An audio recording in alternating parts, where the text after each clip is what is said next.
이 시간 마음을 정돈하고 하나님께 집중하길 원합니다. 다 함께 일어나셔서 예배로 나아가겠습니다. 그러므로 형제들아, 내가 하나님의 모든 자비하심으로 너희를 권하노니 너희 몸을 하나님이 기뻐하시는 거룩한 산 제물로 드리라. 이는 너희가 드릴 영적 예배니라. 아멘. 거룩하신 하나님 앞에 우리가 예배자로 모였습니다. 하나님의 부름 없이는 나올 수 없는 이 자리에 은혜로 나아왔으니 감사하는 마음으로 하나님께 진정한 예배 드리게 하시고 예배 드리는 모든 이의 마음에 찾아가 주셔서 은혜와 사랑을 더하여 주옵소서. 예수님의 이름으로 기원하옵나이다. 아멘. 나는 전능하신 아버지 하나님 천재 창조주를 믿습니다. 나는 그의 유일하신 아들 우리 주 예수 그리스도를 믿습니다. 그는 성령으로 잉태되어 통정녀 마리아에게서 나시고 본디오 빌라도에게 고난을 받아 십자가에 못 박혀 죽으시고 장사된 지 사흘 만에 죽은 자 가운데서 다시 살아나셨으며 하늘에 오르시어 전능하신 아버지 하나님 우편에 앉아 계시다가 거기로부터 살아있는 자와 죽은 자를 심판하러 오십니다. 나는 성령을 믿으며 거룩한 공교회와 성도의 교제와 죄를 용서받는 것과 몸의 부활과 영생을 믿습니다. 아멘. 이 시간 우리를 불러주신 하나님께 힘차게 찬양하시겠습니다.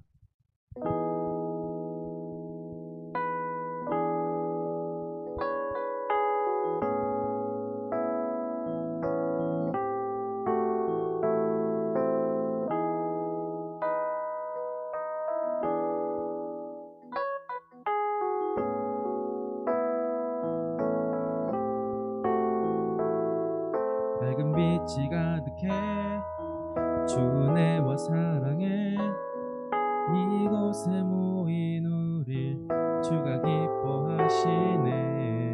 주를 향한 사랑과 우리 모든 찬양을 주가 받아주시네. 기뻐해.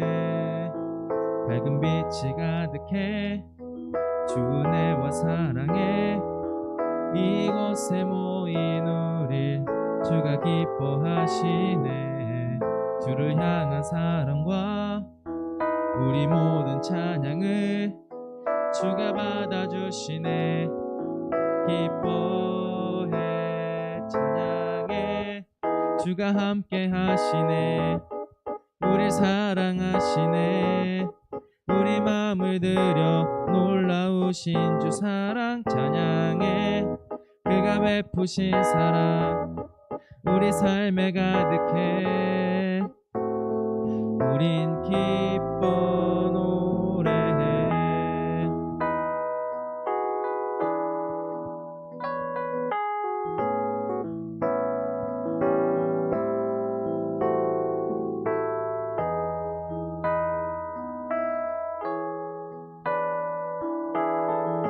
한 번 더 찬양하실 때는 박수 치시면서 찬양하시겠습니다. 밝은 빛이 가득해 주 은혜와 사랑에 이곳에 모인 우릴 주가 기뻐하시네. 주를 향한 사랑과 우리 모든 찬양을 주가 받아주시네. 기뻐해. 찬양해. 주가 함께 하시네. 우릴 사랑하시네. 우리 마음을 들여 놀라우신 주 사랑 찬양해. 그가 베푸신 사랑 우리 삶에 가득해. 우리 기뻐 찬양해. 주가 함께 하시네. 우리 사랑하시네. 우리 마음을 들여 놀라우신 주 사랑 찬양해. 그가 베푸신 사랑 우리 삶에 가득해. 우리 기뻐 찬양해. 주가 함께 하시네. 우리 사랑하시네. 우리 마음을 들여 놀라우신 주 사랑 찬양해. 그가 베푸신 사랑 우리 삶에 가득해. 우린 기뻐 노래해.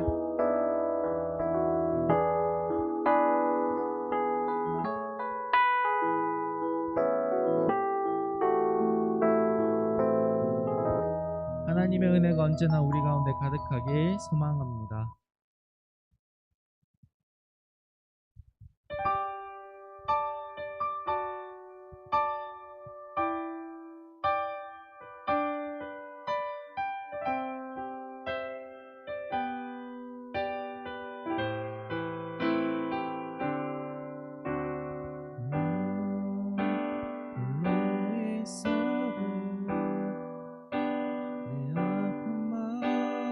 감싸줄 사람 하나 없어도 살 수 있어. 나 돈이 없어도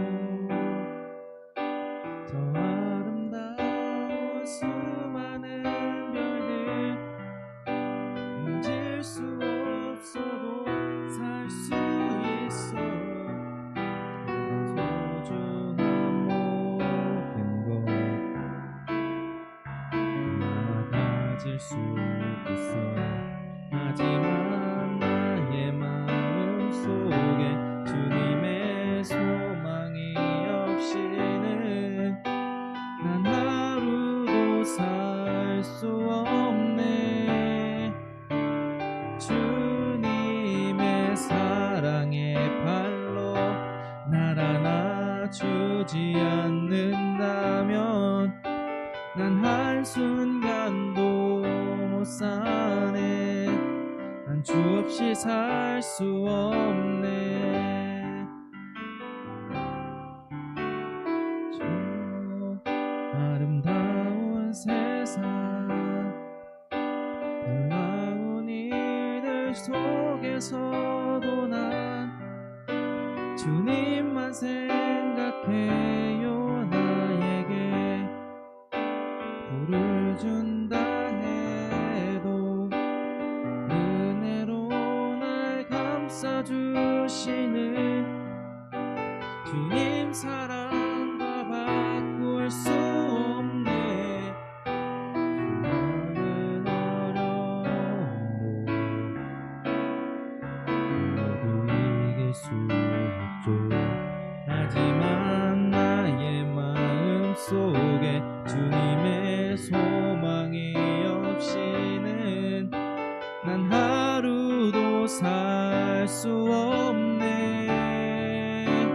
주님의 사랑의 발로 날 안아주지 않는다면 난 한순간도 못 사네. 난 주 없이 살 수 없네. 주님 내 생명 되시네. 내 호흡과 같네. 오 주님 내게 모두 주셨네. 주 나의 모든 것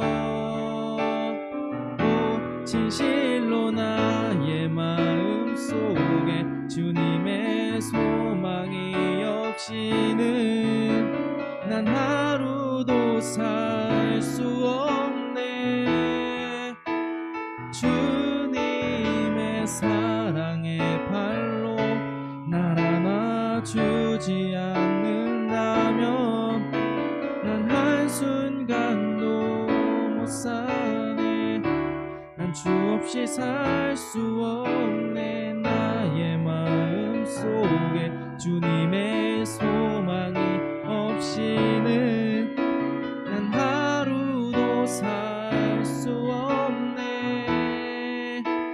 주님의 사랑의 발로 날 안아주지 않는다면 난 한순간도 못 사네. 난 주 없이 살 수 없네.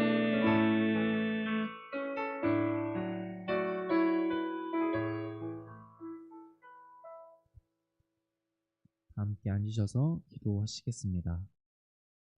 기도드리겠습니다. 우주 만물을 창조하신 하나님께 경배와 찬송을 올려드립니다. 오늘 2020년 10월 4일 정릉교회 청소년 일부 온라인 예배의 자리에 함께 모여 하나님께 예배를 드립니다.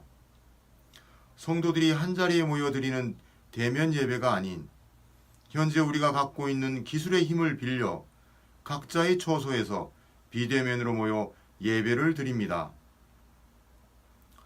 코로나 이전에는 생각해보지도 않았던 방법으로 하나님과 교통할 수 있음을 경험하며 성령 하나님께서 언제나 우리와 함께 하실 수 있고 또 함께 하심을 깨닫고 있습니다.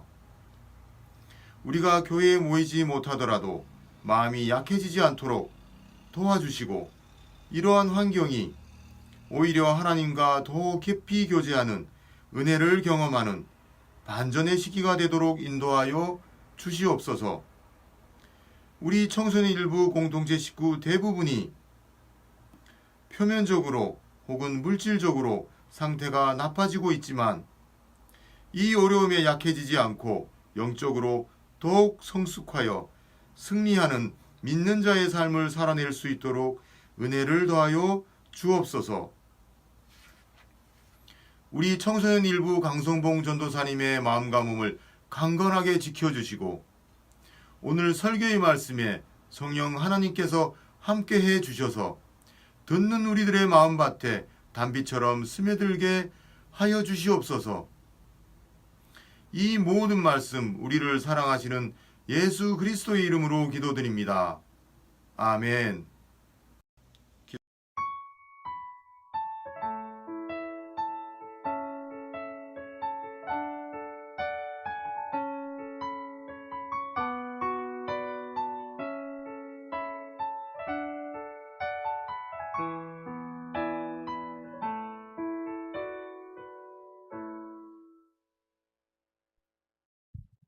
오늘 우리에게 주신 말씀은 고린도후서 4장 7절에서 11절 말씀입니다.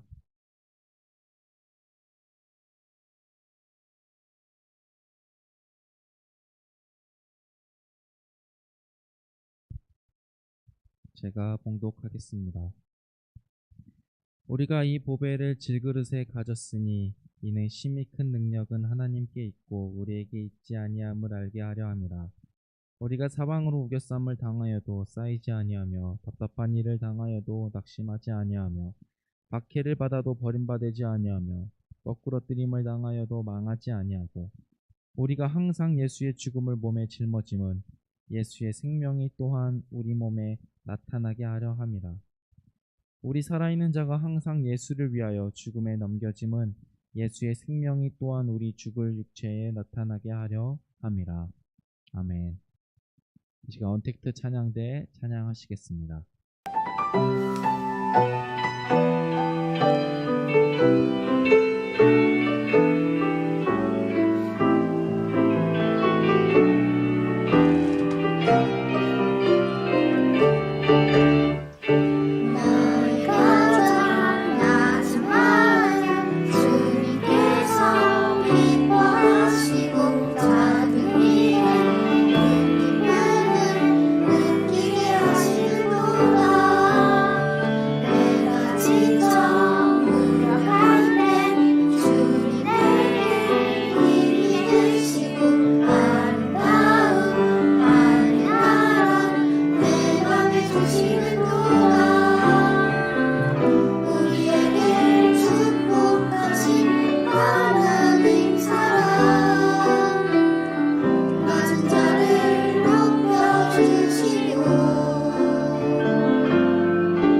아멘.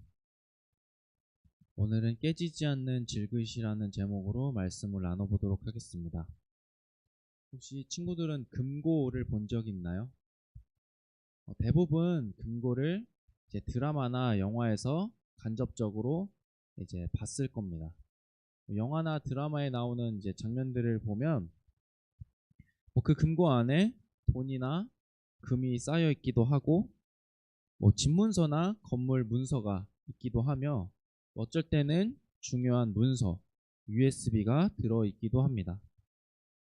그리고 금고를 여는 장면들을 보면 대부분 조심히 아무도 없을 때 몰래 여는 장면들도 나오기도 합니다. 저는 실제로 이제 금고를 몇 번 봤는데 이제 예전에 어떤 경험이 있었냐면 이제 금고를 한번 옮긴 적이 있었습니다. 제 금고는 아니었고 금고를 옮길 상황이 되었는데 이제 금고가 이제 100kg가 넘는 금고였습니다. 그래서 아주 힘들게 그러니까 어른 남자만 여러 명이서 그 무거운 금고를 옮겼던 힘든 기억이 있습니다. 금고가 이렇게 무거운 이유는 그 용도 때문입니다. 금고의 용도는 그 뜻에서 잘 드러납니다. 화재나 도난을 막기 위해 돈, 귀중한 서류, 귀중품 따위를 간수하여 보관하는 데 쓰는 궤, 창고입니다. 귀중한 것을 보관하고 지키기 위해 금고는 단단하게 또한 무겁게 만들어집니다. 저렴하고 가벼운 금고가 있는가 하면 100kg가 넘는 금고가 있고 또한 몇백만 원이나 하는 금고도 있습니다. 물건 몇 개 보관하는데 몇백만 원을 쓰는 게 조금 비싸지 않냐, 너무 금액이 높은 거 아닌가라는 생각이 들 수도 있지만 금고 안에 들어가는 물건 그 액수는 금고의 값인 몇백만 원을 뛰어넘는 몇천, 몇억의 가치를 갖고 있기 때문에 사람들은 금고를 사는 겁니다. 그리고 그 몇백만 원이 아깝지 않게 그리고 좋은 그리고 견고한 튼튼한 금고를 구입합니다. 10만 원을 넣기 위해 100만 원이 넘는 무거운 금고를 사는 사람은 아마 없을 겁니다. 반대로 10억을 넣기 위해 50만 원짜리 가벼운 금고를 사는 사람 또한 없을 겁니다. 그렇게 금고는 그 자체보다도 금고 안에 얼마만의 가치가 들어가는 거에 따라 그 값과 무게가 결정됩니다. 그리고 그에 맞춰서 사람들은 구입하게 됩니다. 꼭 금고가 아니더라도 사람들은 귀중하고 귀한 것을 지키기 위해 외부를 견고히 하고 단단하게 해야 합니다. 옛날 같은 경우는 성벽, 울타리, 담이 그러했을 것이고 현대에는 네트워크, 프로그램, 파일 등이 그러할 겁니다. 귀하고 중요한 것을 보관하고 지키기 위해 여러모로 애를 쓰고 그것을 지키기 위해 외부를 아주 단단하게 해야 합니다. 그런데 중요한 것을 지키고 보관하고 지키는 것에 있어서 조금 아이러니한 존재가 하나 있습니다. 바로 사람입니다. 사람은 심장, 위, 간 등 자신의 신체와 더불어 생각, 아이디어, 신념 등 비가시적인 것 또한 지니고 있으며 그것을 지키고 살아가고 있습니다. 신체도 중요하고 가진 생각도 매우 중요한데 그것을 지키기에 사람은 매우 연약한 존재입니다. 중요한 것을 지키기엔 너무 약한 외부를 갖고 있는 것은 아닌가 하는 생각이 들 때도 있습니다. 그럼 사람이 이렇게 지키고 간수하고 간직해야 하는 것 중에 가장 중요한 것은 무엇일까요? 아마도 심장, 뇌, 달리 말하면 곧 생명, 목숨일 겁니다. 그럼 사람인 그리스도인에게 있어서 가장 중요한 것은 무엇일까요? 그냥 보통 사람과 같이 생명, 목숨일까요? 그리스도인에게 있어서 가장 중요한 것은 생명, 목숨이 아니라 구체적으로 설명되어 있지 않지만 오늘 말씀에 나오는 이 보배입니다.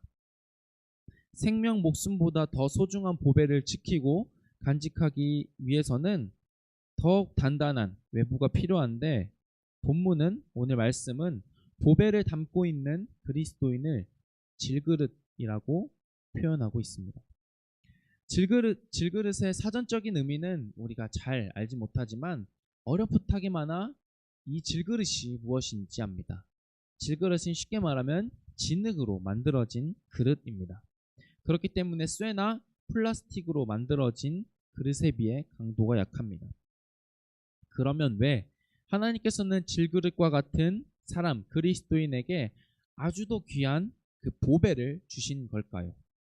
그리고 그리스도인은 어떻게 그 보배를 지키며 간직하며 살아갈 수 있는 걸까요?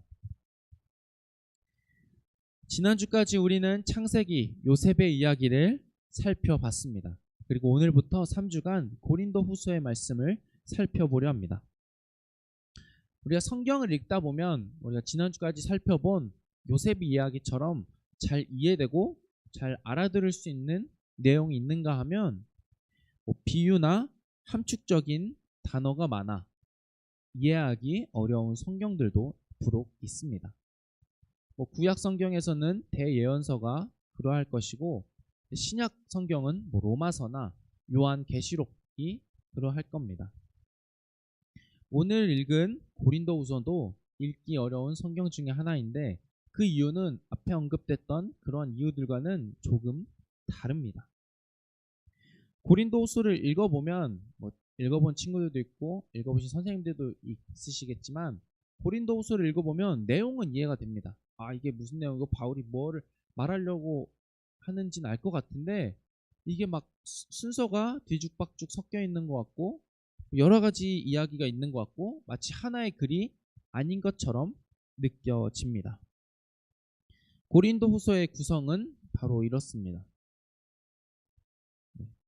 보통 성경 말씀이라면 1장부터 차례대로 그 내용이나 순서가 흘러가겠지만 고린도후서의 순서와 읽는 방법은 조금 다릅니다.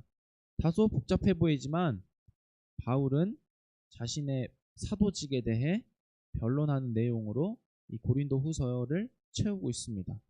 아주 쉽게 설명을 드리면 1장부터 13장까지 있긴 한데 저 앞에 있는 작은 숫자 동그라미 원 안에 있는 숫자가 고린도후서를 읽는 그리고 쓰여진 순서라고 보여지면 됩니다.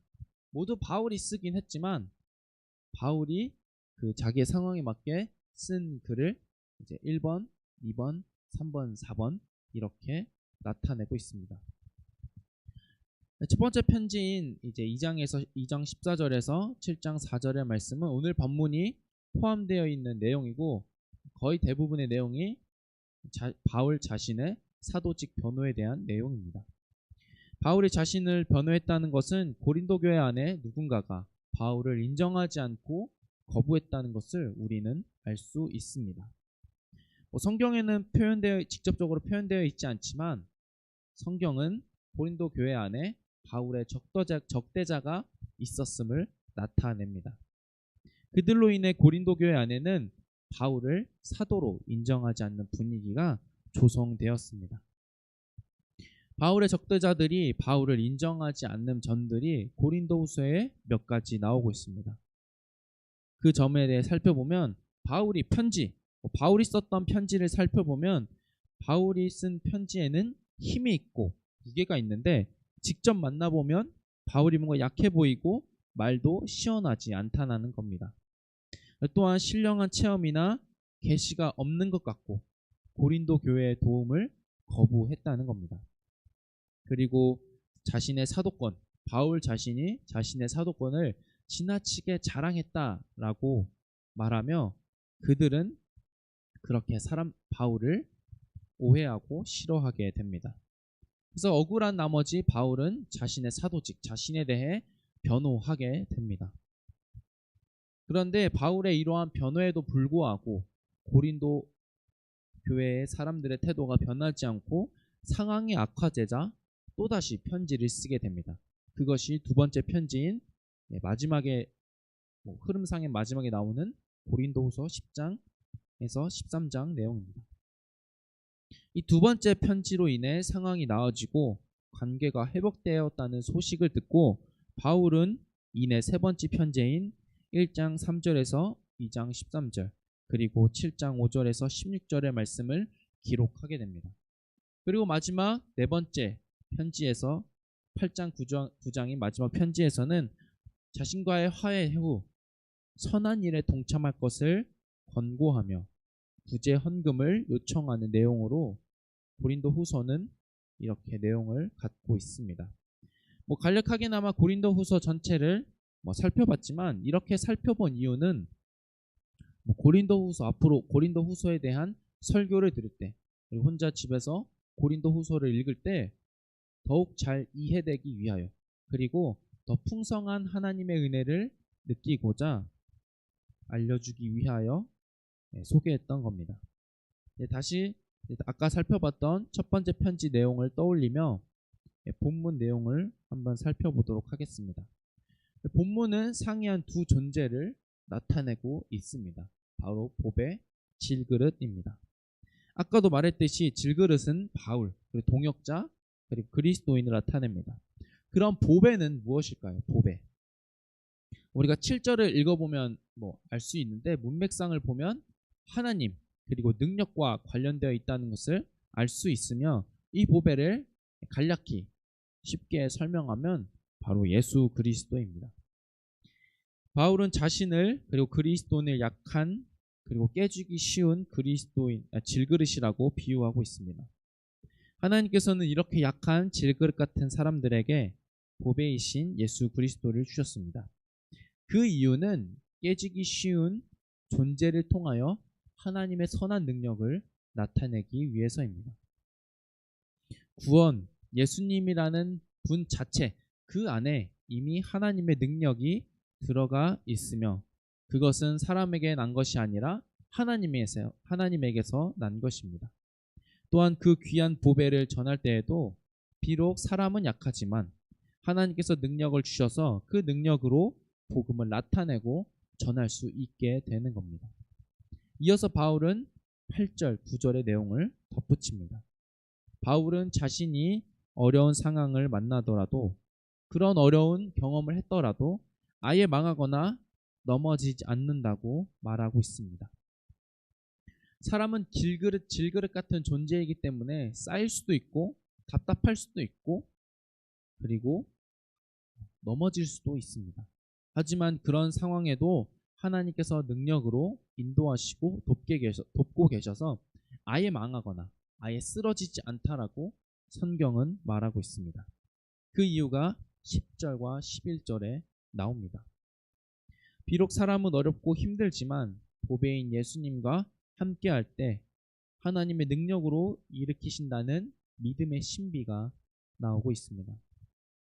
좀 더 깊이 오늘의 말씀을 이해하기 위해서는 예수님의 죽음에 대해 알아봐야 합니다.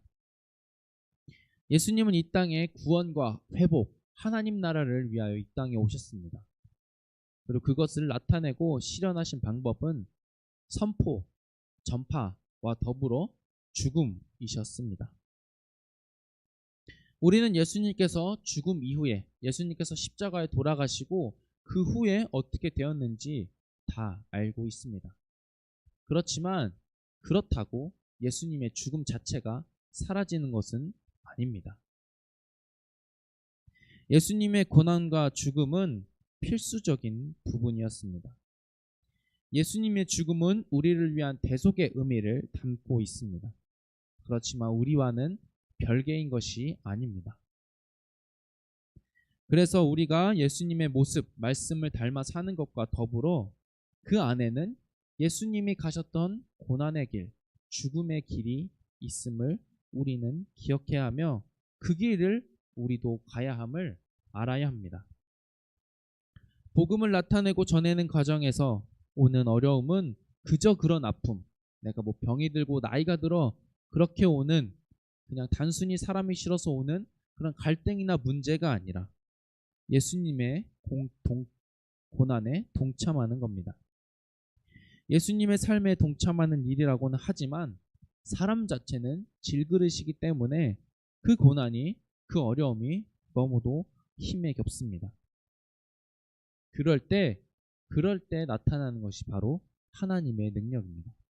하나님께서 예수님이 십자가에 못 박혀 죽으시고 나서 하나님의 능력으로 예수님을 부활시키신 것처럼 하나님께서 보여주셨던 그 부활의 능력, 크신 능력으로 우리가 비록 예수 그리스도와 함께 복음으로 인하여 고난과 어려움을 당하지만 그 부활의 능력을 주신 하나님께서 우리를 일으키고 돕고 계시며 우리에게 크신 생명과 하나님 나라의 소망을 주신다고 성경은 말하고 있습니다. 그래서 바울은 우리가 본문으로 본 이제 4장 10절과 11절에 죽음과 생명에 대해 동시에 쓰고 있는 겁니다. 본문은 아니지만 다음 절인 12절을 보면 바울과 동역자는 복음으로 인하여 사망과 고난에 동참하였는데 그 일을 통하여 고린도 교회 안에 생명이 나타났다 말하고 있습니다. 결국 바울이 말하고 싶은 것은 죽음이 없이는 생명도 없다는 말입니다. 더불어서 죽음은 예수님의 전유물이 아니라 우리에게도 나타나야 한다고 말하고 있습니다. 바울이 고린도 후서와 비슷한 시기에 기록한 갈라디아서 한 구절이 이에 대해 잘 설명해주고 있습니다. 내가 그리스도와 함께 십자가에 못 박혔나니 그런즉 이제는 내가 사는 것이 아니요 오직 내 안에 그리스도께서 사신 것이라. 이제 내가 육체 가운데 사는 것은 나를 사랑하사 나를 위하여 자기 자신을 버리신 하나님의 아들을 믿는 믿음 안에서 사는 것이라. 예수 그리스도의 죽음, 고난에 동참하며 앞으로 나를 위해 사는 것이 아니라 나를 위하여 죽으신 구원의 길을 열어놓으신 예수 그리스도를 위하여 살아야 한다고 바울은 계속해서 말하고 있는 겁니다. 본문의 의미를 우리가 쭉 살펴봤는데 하나님의 능력, 구원의 부활의 능력, 그 능력은 그리스도인이 복음으로 인해 받는 핍박, 갈등, 문제로부터 오는 어려움에서 즉각적인 해방이나 변화가 아닙니다.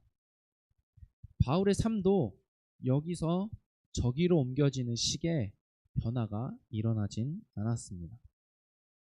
다만 그 안에서 일하고 계시며 능력이신 하나님을 보고 은혜와 참 생명을 경험했을 뿐입니다. 우리는 비록 질그릇 같지만 하나님께서 감당할 수 없는 생명의 길 보배를 우리에게 주셨습니다. 구원의 은혜에 기뻐하고 감사해야 하지만 그걸로 끝이 아닙니다. 그 은혜와 감사의 끝, 그리고 그것에 진정으로 감사하고 보답하는 일은 바로 참여입니다. 복음에 참여하는 삶은 예수님이 가셨던 그 길이며 찬란한 생명도 있지만 동시에 그 앞에는 힘든 고난과 죽음이 있는 그 길입니다. 예수님께서 그 길을 가셨으며 그 뒤를 따르는 우리에게 따라오라 말씀하고 계십니다. 그 길을 따라갔던 바울도 몹시 힘들고 어렵다라고 말을 했습니다. 고린도후서 1장에 보면 바울은 너무도 힘에 겨운 고난 때문에 자신의 살 소망까지도 끊어졌다라고 고백하기도 했습니다. 그만큼 예수님께서 걸어가셨던 그 길, 복음으로 인하여 오는 그 길은 결코 쉽지 않다라고 바울도 말하고 있습니다. 허나 그 길에는 생명이 있습니다. 사람은 만들 수도 없고 소유할 수 없는 생명을 하나님께서는 친히 사랑으로 주셨습니다. 우리로서는 깨지기 쉬운 질그릇 같은 존재이지만 하나님을 의지함으로 하나님을 바라보며 예수님을 따라가는 그 길 안에서 우리는 보배를 품고 지키며 살아갈 수 있게 되는 겁니다. 결코 우리의 힘이나 능력이 아닙니다. 사랑으로 감싸시고 돌보시는 전적인 하나님의 능력이십니다. 그리하여 우리가 지켜야 할 삶도 지킬 수 있는 능력도 하나님께 있으니 하나님만 붙들고 하나님의 길에 동참하는 우리 모두가 되길 간절히 소망합니다. 함께 찬양하시겠습니다.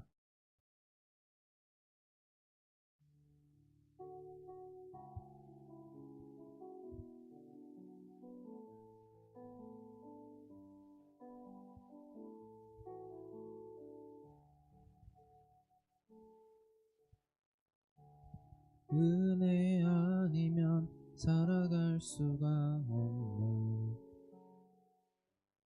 호흡마저도 다 주의 것이니 세상 평안과 위로 내게 없어도 예수 오직 예수뿐이네.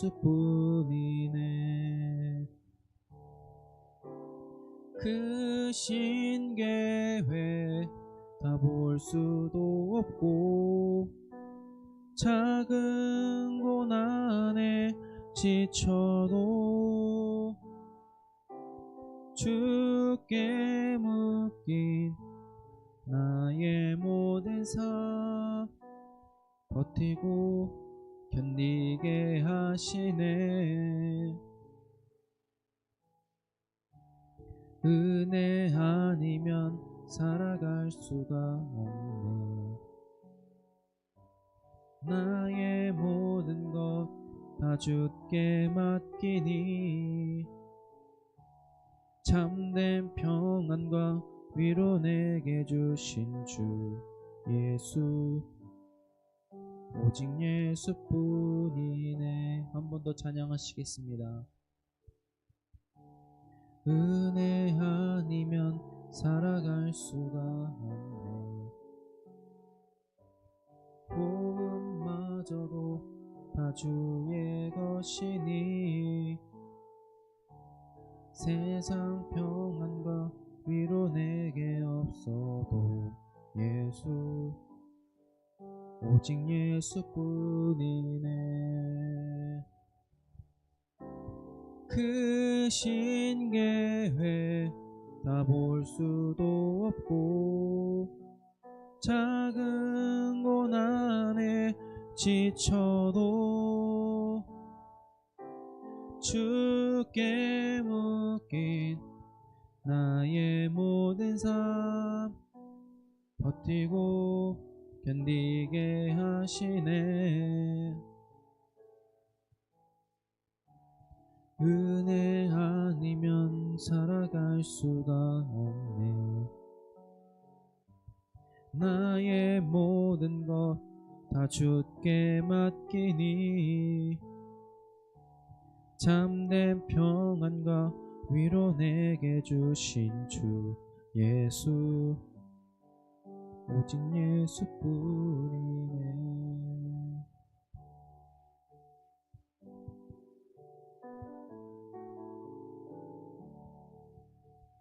시간 함께 기도하시겠습니다. 감당할 수 없는 크신 생명을 허락하신 하나님께 감사하며 예수님의 삶에 동참하는 우리 될 수 있도록 우리로서는 할 수 없지만 크신 능력을 바라보며 죽음의 길로 나아가 참 생명을 경험하게 되는 우리 될 수 있도록 이 시간 함께 기도하시겠습니다. 하나님 아버지, 우리가 구원을 받고 복음을 듣고 하나님의 은혜를 경험했지만 우리는 그저 감사하며 그것을 그저 기뻐하는 것에 그친 것은 아닌지 생각해 봅니다. 하나님, 우리가 살아가는 그 삶은 예수님이 가셨던 죽음의 길, 고난의 길입니다. 복음으로 인하여 많은 어려움과 고난과 슬픔과 아픔을 경험하며 사는 것이 우리의 삶이라 바울은 그리고 예수님께서는 보여주십니다. 그 길 안에는 비록 어렵고 슬프지만 그 길 안에 참된 생명과 위로와 평안이 있음을 고백하며 나아가는 우리 되게 하옵소서. 사람으로는 만들 수 없는 그리고 담을 수 없는 귀한 보배이신 예수 그리스도 생명을 주신 구원을 주셨기 때문에 우리가 그 길로 나아가기 원합니다. 우리는 할 수 없지만 하나님을 붙잡고 하나님을 소망하며 하나님의 능력을 구하며 살아가는 우리 되게 할 수 있도록 하나님 우리와 함께 하여 주옵소서. 하나님, 우리 안에 그리하여서 비록 상황은, 환경은, 문제는 여전히 내 앞에 있지만 복음으로 인하여 우리가 새 생명을 받은 그 하나님의 은혜를 기억하며 한 걸음 한 걸음 살아가게 하여 주옵소서. 바울이 그렇게 살았듯이, 그리고 많은 믿음의 선배들이 그렇게 살았던 것처럼 예수님의 그 길을 바라보며 생명이 있는 그 길을 나아가기 원합니다. 비록 죽음이, 그리고 고난이, 그 길이 힘들지라도 예수님과 함께 동행하며 동참하며 그 길로 나아가는 우리 되길 간절히 소망합니다. 하나님 아버지, 우리가 예수님의 은혜로 그리스도인이라는 이름으로 교회를 다니며 그렇게 살아가고 있습니다. 우리는 그저 복음으로 인하여 감사하며 기뻐하면 되는 줄 알았습니다. 하지만 그 길을 바르게 살아갔고 똑바로 살아갔던 사도 바울의 삶을 돌아보니 결코 그렇지 않았습니다. 예수님께서 가셨던 고난의 길, 그 십자가의 길, 죽음의 길을 바울도 함께 했으며 그 길이 결코 쉽지 않음을 우리에게 말하고 있습니다. 그렇지만 그 길에는 하나님의 크신 능력이 있으며 예수님을 부활시키신 하나님의 크신 능력이 나타나고 있음을 바울은 알고 있으며 고백하고 있습니다. 비록 지금 당장은 힘들고 어렵지만 바울이 경험했던, 하나님이 보여주셨던 그 능력을, 그 생명을, 부활을 우리가 품고 소망하며 살아가는 우리 되게 하시옵소서. 하나님, 그리하여서 우리가 다른 어떤 것보다도 그 보배를 품고 살아가게 해주시고 그것만이 참 생명이며 우리 안에 참 능력됨을 붙들고 살아가게 하여 주옵소서. 하나님, 그리하여서 우리가 어느 때라도 예수 그리스도와 함께하며 동참하는 삶을 살아라. 세상 가운데서도 하나님 앞에서도 참된 그리스도인의 삶을 살아가는 우리 되게 하여 주옵소서. 예수님의 이름으로 기도합니다. 아멘. 이 시간 하나님 앞에 귀한 예물 드리시겠습니다.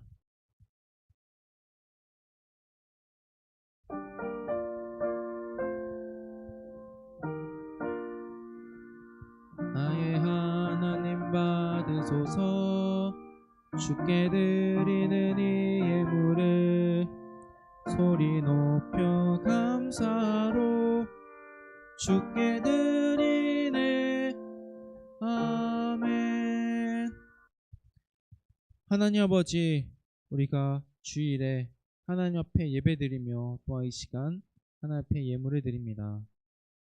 구원받은 자로 또 하나님의 백성으로 살아가는 우리 마음 가운데에 풍성한 은혜가 넘치며 또한 그로 인하여 감사할 수 있는 우리 되게 하여 주시고, 우리가 드리는 이 예물에 언제나 감사가 넘치게, 또한 감사가 있기를 소망합니다.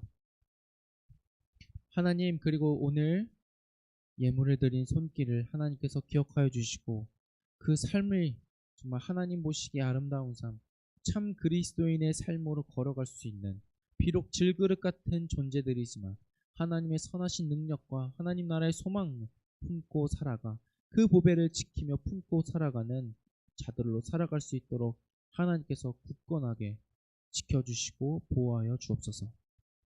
하나님이 드려진 예물이 하나님의 나라와 이웃사랑과 또한 정릉교회를 위하여 하나님 원하시는 대로 사용될 수 있도록 이 예물을 축복하여 주시고 인도하여 주옵소서. 예수님의 이름으로 기도합니다. 아멘. 하늘에 계신 우리 아버지, 아버지의 이름을 거룩하게 하시며 아버지의 나라가 오게 하시며 아버지의 뜻이 하늘에서와 같이 땅에서도 이루어지게 하소서. 오늘 우리에게 일용할 양식을 주시고 우리가 우리에게 잘못한 사람을 용서하여 준 것 같이 우리 죄를 용서하여 주시고 우리를 시험에 빠지지 않게 하시고 악에서 구하소서. 나라와 권능과 영광이 영원히 아버지의 것입니다. 아멘.